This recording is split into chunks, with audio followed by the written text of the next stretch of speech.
Hello dear students, कैसे हैं आप सभी। आशा करती हूँ आप सभी ठीक होंगे, स्वस्थ होंगे, अच्छे होंगे। आईसीटी वर्चुअल क्लासरूम देहरादून में आप सभी का स्वागत करती हूँ। मेरा नाम समता है। जैसा कि आप सभी जानते हैं बच्चों, क्लास 12th में आपका चैप्टर चल रहा है मानव स्वास्थ्य एवं रोग, यानी कि ह्यूमन हेल्थ एंड डिजीजेस। इस चैप्टर में अलग अलग बहुत सारे सामान्य रोगों के बारे में हम बात कर चुके हैं।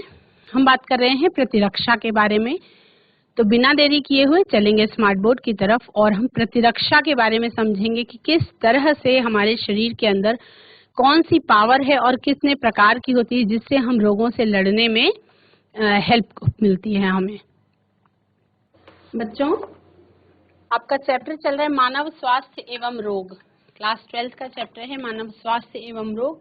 इसमें अलग अलग सामान्य रोगों के बारे में हम बात कर चुके हैं, है ना। हम बात करें इम्यूनिटी के बारे में, यानी कि प्रतिरक्षा के बारे में। इम्यूनिटी जो हम मनुष्यों में होती है बच्चों, वो दो प्रकार की होती है, जिसे हम इनेट इम्यूनिटी, सहज या जन्मजात प्रतिरक्षा, और एक्वायर्ड इम्यूनिटी यानी कि उपार्जित प्रतिरक्षा कहते हैं। इनेट इम्यूनिटी, जिसे हम सहज या जन्मजात प्रतिरक्षा भी कहते हैं, ये इस तरीके की इम्यूनिटी यानी इस तरीके से रोगों से लड़ने की जो पावर है वो हमारे शरीर में जन्म से ही मौजूद होती है। इनेट इम्यूनिटी में 4 तरीके के बैरियर्स होते हैं। पहला है आपका फिजिकल बैरियर्स, जो सबसे पहले स्किन के रूप में हमारे शरीर में मौजूद है, जो सूक्ष्म जीवों के प्रवेश को रोकता है।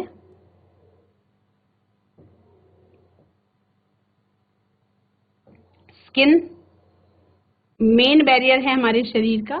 दूसरा, रेस्पिरेटरी, गैस्ट्रोइंटेस्टिनल और यूरोजेनिटल ट्रैक्ट की इपिथेलियल लाइनिंग में म्यूकस की कोटिंग,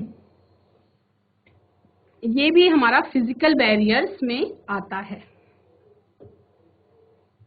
फिजियोलॉजिकल बैरियर्स में, जो कि इनेट इम्यूनिटी में आता है, स्टमक में एसिड आपका फिजियोलॉजिकल बैरियर्स में से एक है। माउथ में सलाइवा भी आपका फिजियोलॉजिकल बैरियर्स में से एक है। और आईज में टीयर्स जो होते हैं हमारे पास, वो भी हमारे फिजियोलॉजिकल बैरियर्स में से एक है। और ये सभी के सभी बैरियर्स जो हैं वो क्या करते हैं बच्चों, वो माइक्रोबियल ग्रोथ को रोकते हैं, यानी कि सूक्ष्म जीवों की वृद्धि को ये रोकते हैं। और सूक्ष्म जीवों की वृद्धि को रोकते हैं तो इन्फेक्शन का खतरा जो है वो कम हो जाता है। सेलुलर बैरियर्स की यदि बात करें तो हमारे ब्लड में मौजूद जो WBC होती है, व्हाइट ब्लड सेल्स जो मौजूद होती हैं हमारे ब्लड में, व्हाइट ब्लड सेल्स जो मौजूद होती हैं हमारे ब्लड में, इसमें पॉलीमॉर्फोन्यूक्लियर ल्यूकोसाइट्स प्रेजेंट होती हैं, जिसे हम PMNL न्यूट्रोफिल्स कहते हैं। और मोनोसाइट्स और फिर आपका नेचुरल किलर लिम्फोसाइट्स का भी एक प्रकार होता है, ये सब भी मौजूद होते हैं। तो ये क्या है, ये सेलुलर बैरियर्स का रूप है ना, होती WBC के रूप में है। टिश्यूज का जो मैक्रोफेजेस क्या होते हैं, माइक्रोब्स के फैगोसाइटोस को डिस्ट्रॉय कर देते हैं, है ना। टिश्यूज की मैक्रोफेजेस भी सेलुलर बैरियर्स का ही एक रूप है। पॉइंट नंबर 4 में हम जाएंगे इनेट इम्यूनिटी में। साइटोकाइन बैरियर्स आते हैं। साइटोकाइन बैरियर्स वो होते हैं जो वायरस द्वारा इन्फेक्टेड सेल्स जो है, जैसे कोई भी सेल है वायरस के द्वारा इन्फेक्टेड हो गई है, तो वो इंटरफेरॉन्स नाम के प्रोटीन्स को सिक्रीट करती है ना। और मतलब एक एग्जाम्पल के तौर पे बताएंगे, जैसे आक्रमण होता है, मान लीजिए मेरे शरीर पे आक्रमण हो तो मैं दूसरों को बता रही हूँ कि मेरे पास मत आओ, है ना। मैं खुद मास्क लगाना शुरू कर दूंगी, मतलब मैं दूसरों को बचाना चाहती हूँ। ऐसे ही शरीर के अंदर भी होता है, जब एक सेल इन्फेक्टेड हो जाती है किसी वायरस के द्वारा, तो वो सेल इंटरफेरॉन्स नाम का प्रोटीन सिक्रीट करती है और अपने आसपास की सेल्स को ये बताती है, मतलब वो प्रोटीन क्या करता है, अपने आसपास की सेल्स को बचाती है वायरस से। नॉन इन्फेक्टेड सेल्स को वायरस से बचाती है कौन, इंटरफेरॉन्स नाम की प्रोटीन। और ये इंटरफेरॉन्स नाम की प्रोटीन जो है वो वायरस द्वारा इन्फेक्टेड सेल्स क्या करती हैं, सिक्रीट करती हैं। सभी बच्चों का एकदम क्लियर हो गया होगा आई होप। इनेट इम्यूनिटी उनका आ जाता है एक्वायर्ड इम्यूनिटी, यानी कि उपार्जित प्रतिरक्षा। ये उपार्जित प्रतिरक्षा क्या होती है? Pathogen specific memory based. उपार्जित प्रतिरक्षा क्या होती है? एक तो रोगजनक स्पेसिफिक होती है और मेमोरी बेस्ड होती है। पहली बार जब रोगजनक के शरीर पर आक्रमण होते हैं तो शरीर क्या करता है? प्राइमरी रिस्पॉन्स करता है, पहली बार प्रतिक्रिया देता है वो किसी भी पैथोजन के खिलाफ। तो क्या रिलीज करता है वो होता है आपका बीटा लिम्फोसाइट्स। ये प्राइमरी रिस्पॉन्स देती है। दोबारा उसी रोगजनक के आक्रमण पर शरीर क्या करता है? क्योंकि हाई इंटेंसिटी में होता है तब सेकेंडरी रिस्पॉन्स दिया जाता है हमारे शरीर के द्वारा, और ये जो रिस्पॉन्स दिया जाता है वो बीटा लिम्फोसाइट्स और टी लिम्फोसाइट्स के द्वारा दिया जाता है। अब पैथोजन के रिस्पॉन्स में बीटा लिम्फोसाइट जो होती है वो प्रोटीन की आर्मी प्रोड्यूस करती है।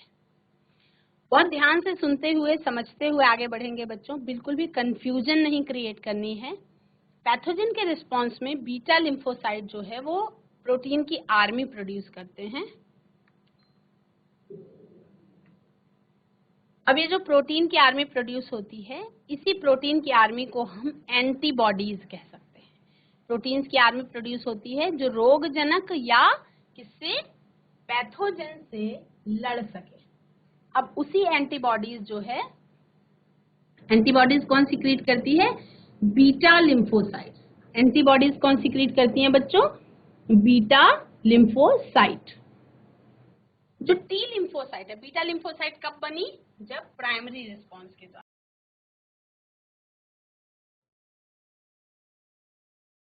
प्राइमरी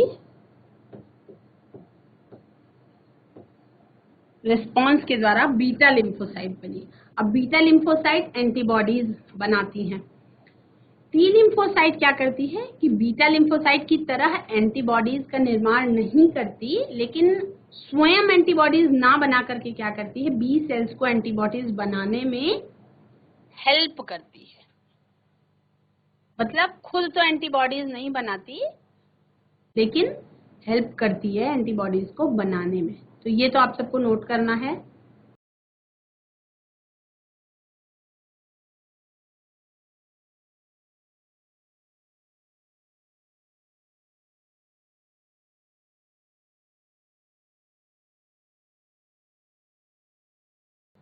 अब स्ट्रक्चर, क्योंकि हम लोगों ने एंटीबॉडीज तक बात कर ली, तो अब हमें एंटीबॉडी मॉलिक्यूल का स्ट्रक्चर समझना है।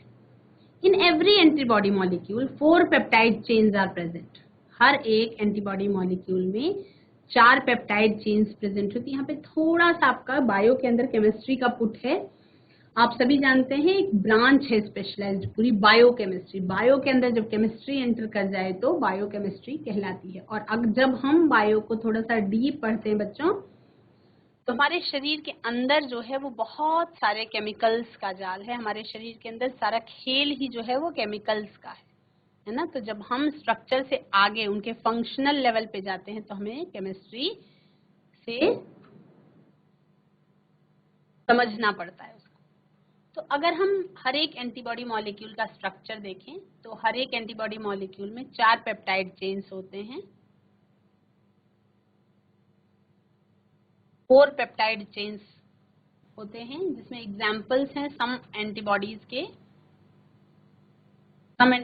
एग्जाम्पल्स हैं IgA, IgM, IgE और IgG, जिसमें 2 छोटी लाइट चेन्स होती हैं और 2 बड़ी हैवी चेन्स प्रेजेंट होती हैं। 2 छोटी लाइट चेन्स होती हैं और 2 बड़ी होती हैं जिन्हें हम हैवी चेन्स कहते हैं। ठीक है, तो जो लाइट चेन्स होती हैं उनको L2 कहते हैं, जो हैवी चेन्स होते हैं उनको H2 कहते हैं। तो फॉर्मूला टाइप का क्या बन जाता है? H2L2। 2 हैवी चेन्स और 2 लाइट चेन्स। तो ये वाला सभी बच्चों को नोट करना है अपनी नोटबुक में।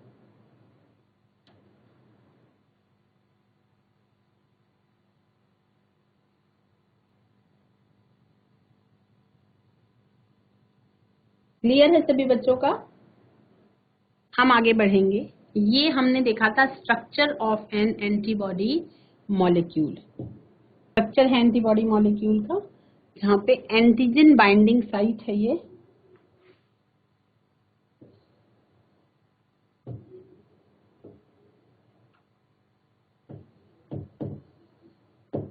एंटीजन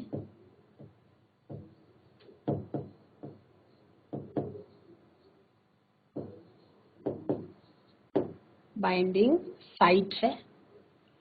यहाँ पे है N, यहाँ पे है N। क्लियर है सभी बच्चों का? बीच में जो आपने देखा लाइट चेन्स जो है छोटे साइज में जो दिखाई पड़ रही है वो 2 लाइट चेन्स हैं, और जो बड़े साइज में दिखाई पड़ रही है वो 2 हैवी चेन्स है ना। तो ये क्या है? ये एक एंटीबॉडी मॉलिक्यूल का स्ट्रक्चर है, जिसमें आपने देख रहे हैं कि डाई सल्फाइड बॉन्ड्स का भी यूज हुआ है। एंटीजन बाइंडिंग साइट आपको ऊपर शो किया गया है, और बहुत इजी सा डायग्राम है, पर आप एक बार प्रैक्टिस आपको जरूर करनी पड़ेगी इसको बनाने के लिए। थोड़ा सा हम और आगे बढ़ेंगे बच्चों। अब इस रिस्पांस को क्या कहा जाता है वो हम जानेंगे। ये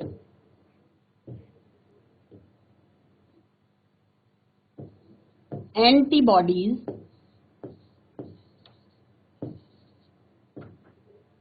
ब्लड में पाई जाती हैं, रक्त में पाई जाती हैं, रक्त में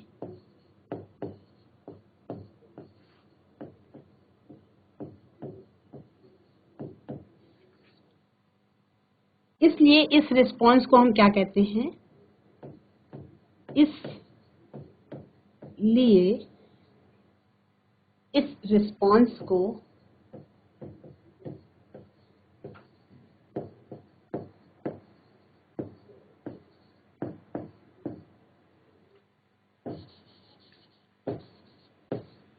ह्यूमोरल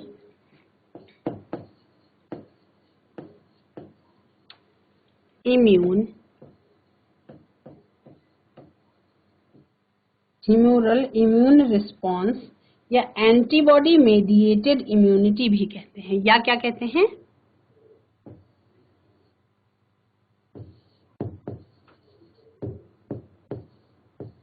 एंटीबॉडी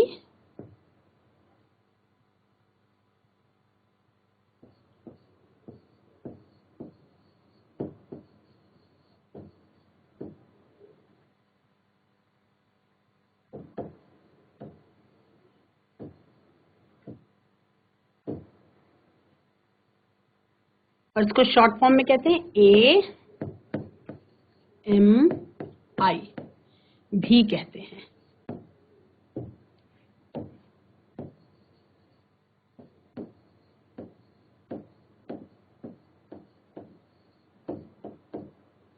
क्लियर है सभी बच्चों का? ये 2 प्रकार के एक्वायर्ड इम्यून रिस्पांस में से एक है। एक्वायर्ड इम्यून रिस्पांस में से एक है। कौन सा? Antibody mediated immunity. ठीक है। अब सेल मीडिएटेड इम्यूनिटी रिस्पांस जो है वो टी लिम्फोसाइट के माध्यम से बनाते हैं। ठीक है।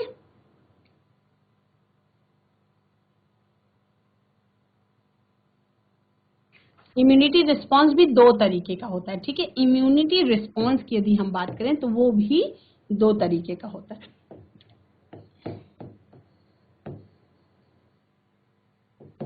इम्यूनिटी रिस्पांस भी 2 तरीके का होता है बच्चों। एक होता है आपका AMI और दूसरा होता है आपका CMI। तो AMI जो है वो क्या होता है? एंटीबॉडी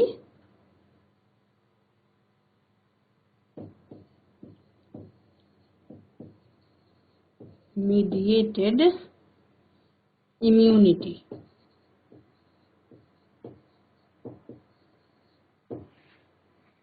और CMI का मतलब क्या है? Cell mediated immunity. Cell mediated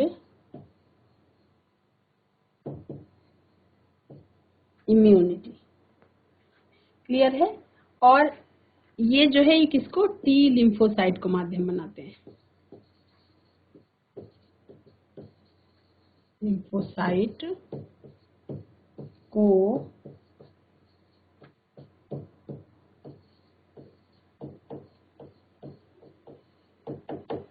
clear है? एकदम समझ गया सभी बच्चों को? ये आपको पेज क्या करना है, ये आप सभी नोट कर लेंगे। उसके बाद अब हम समझेंगे कि इम्यूनिटी के रिस्पॉन्स का मतलब क्या है। हमारे शरीर में इम्यूनिटी है, हम उससे रोग से बच सकते हैं, लेकिन ये इम्यूनिटी, ये हमारी ही इम्यूनिटी कभी कभी हमारे इलाज में, हमारे मेडिकल कंडीशंस में जब ये बाधा बनने लगती है तो इसको किस तरह से हम कंट्रोल करते हैं उसके बारे में भी हम बात करेंगे। आप सभी को पता है कि जैसे हमारे शरीर का कोई भी अंग यदि काम करना बंद कर दे बच्चों, तो क्या होता है? फिर हमें ट्रांसप्लांट कराना पड़ता है। क्या होता है? हमें ट्रांसप्लांट कराना पड़ता है। तो जब हमारा हार्ट, आईज, लिवर, इस तरीके के ऑर्गन्स ठीक तरीके से काम नहीं कर पाते, जब उम्र बहुत ज्यादा हो जाती है या किसी मेडिकल कंडीशन के कारण, तब हमें ट्रांसप्लांटेशन की सुविधा है मौजूद, और डॉक्टर्स क्या करते हैं? उस अंग का प्रत्यारोपण कर देते हैं। तो जब ट्रांसप्लांटेशन होता है तब हमारा यही इम्यूनिटी सिस्टम उस बदलाव को एक्सेप्ट नहीं करता है। तो हम अगली स्लाइड में उसके बारे में समझेंगे किस तरह से ये प्रक्रिया होती है। जब हार्ट, आई, हमारा लीवर जैसे ऑर्गन्स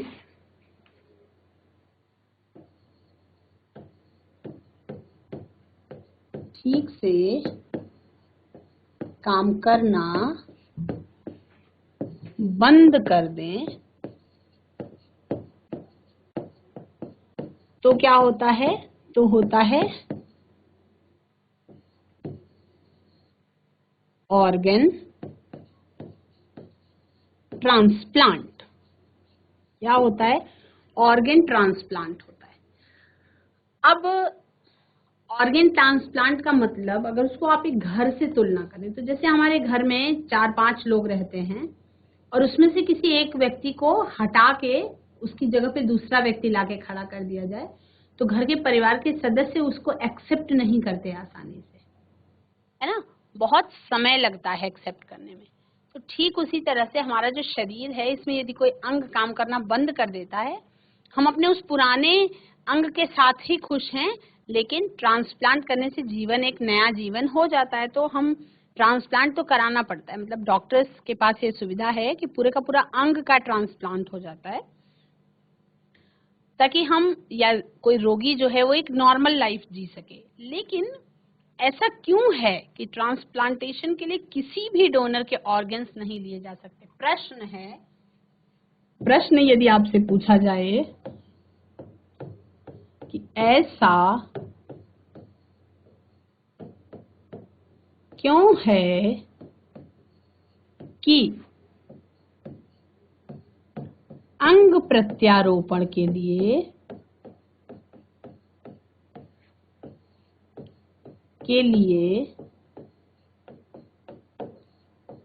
किसी भी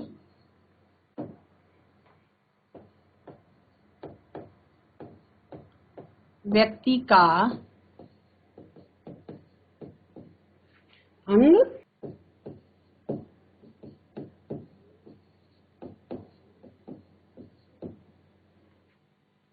ऐसा क्यों है कि अंग प्रत्यारोपण के लिए किसी भी व्यक्ति का अंग लिया जाए? नहीं लिया जा सकता, है ना? नहीं लिया जा सकता है।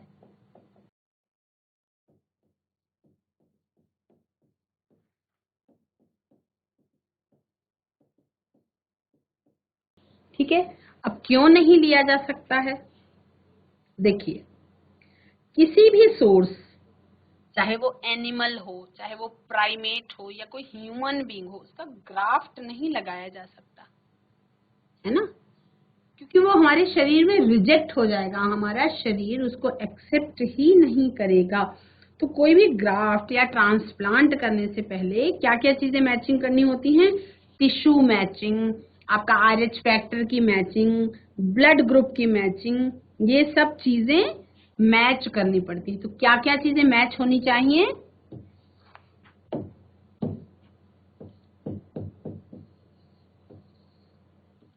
टिश्यू मैचिंग, है ना,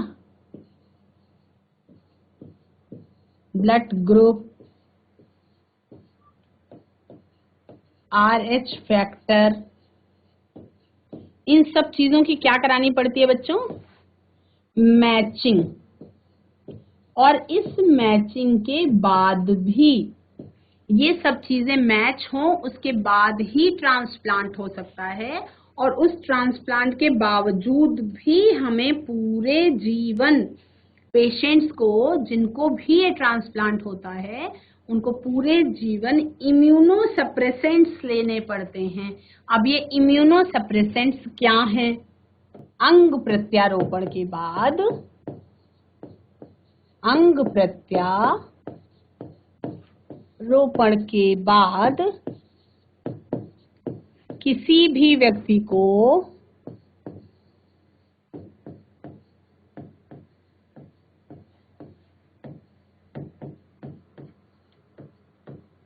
पूरे बचे जीवन क्या करना पड़ता है? पूरे बचे जीवन क्या लेना पड़ता है बच्चों? इम्यूनो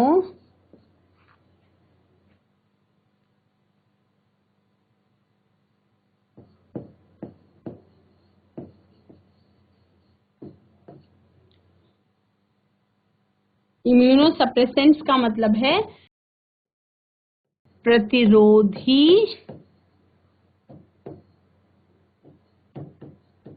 तंत्र को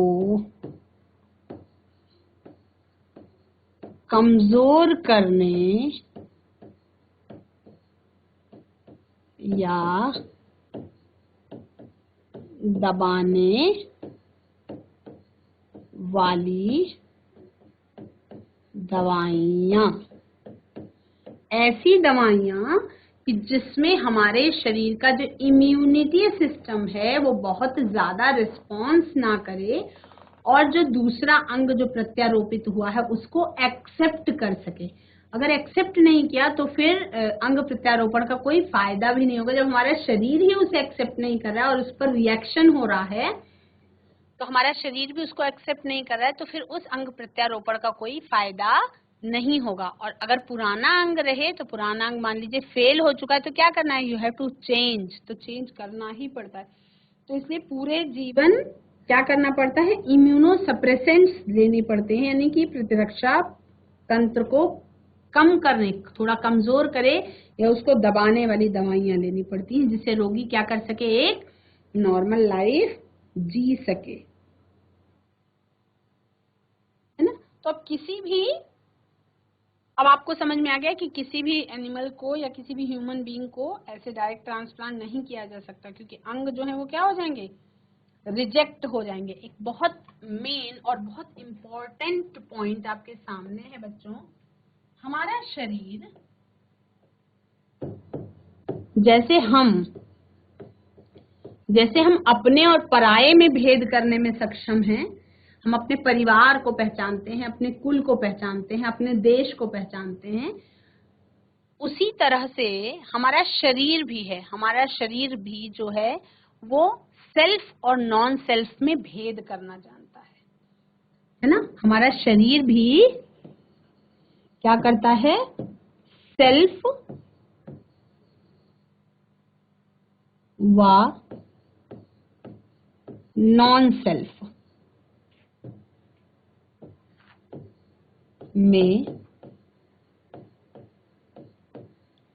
भेद करना जानता है।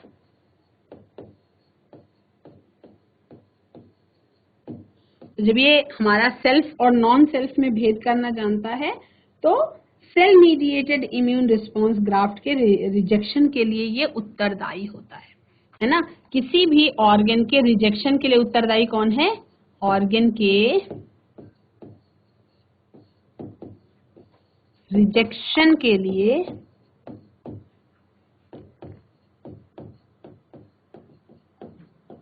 यही क्षमता उत्तरदायी है, रिस्पॉन्सिबल। ये क्षमता कौन सी है?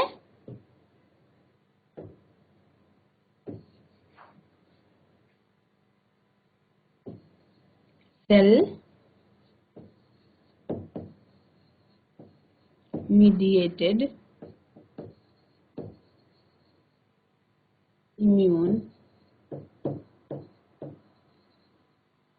Response graft.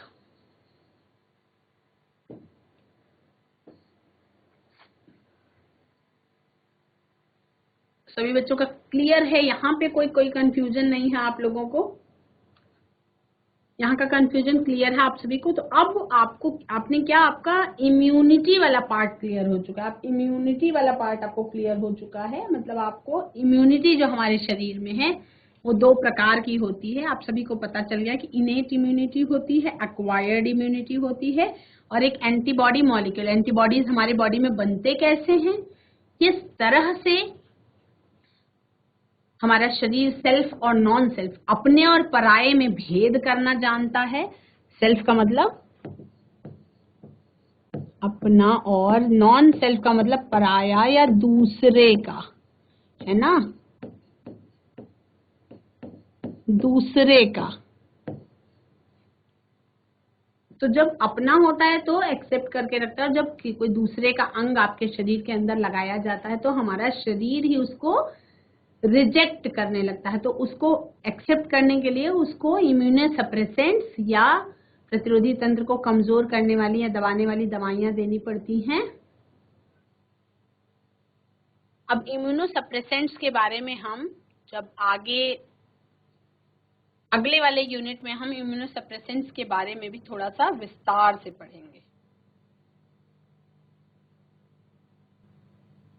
सभी बच्चे इसको नोट कर लें। उसके बाद हम क्या करेंगे, आज एक्टिव और पैसिव इम्यूनिटी के बारे में भी बात करेंगे।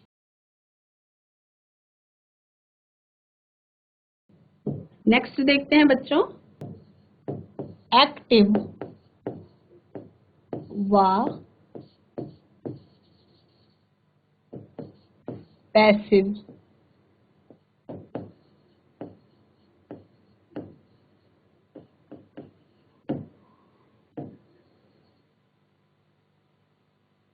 एक्टिव व पैसिव इम्यूनिटी। अब एक्टिव इम्यूनिटी क्या है? एक्टिव इम्यूनिटी क्या है?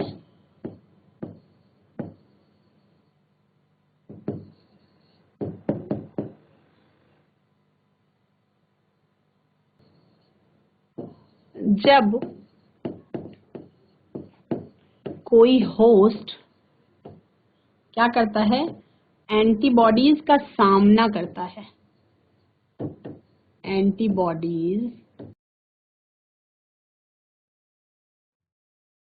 का सामना करता है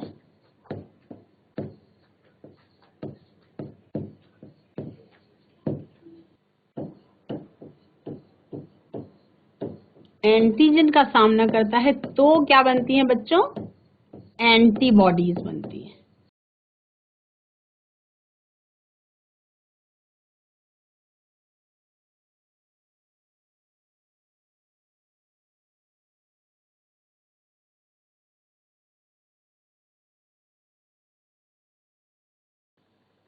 बच्चों आज की क्लास में आप सभी ने इम्यूनिटी, हमने इनेट इम्यूनिटी और एक्वायर्ड इम्यूनिटी जो है उसका कॉन्सेप्ट एकदम क्लियर कर लिया। आपको एक्टिव और पैसिव इम्यूनिटी के बारे में बताना है, वो हम अगले सेशन में जानेंगे। आप सभी को त्योहारों की बहुत बहुत बधाई, धनतेरस की शुभकामनाएं। और इसी के साथ त्योहार के खत्म होने के बाद जब हमारे सेशंस स्टार्ट होंगे तब हम एक्टिव और पैसिव इम्यूनिटी के बारे में जानेंगे। आज की क्लास में इतना ही। सभी का क्लास से जुड़ने के लिए बहुत बहुत धन्यवाद। That's all for today. Have a nice day. Take care.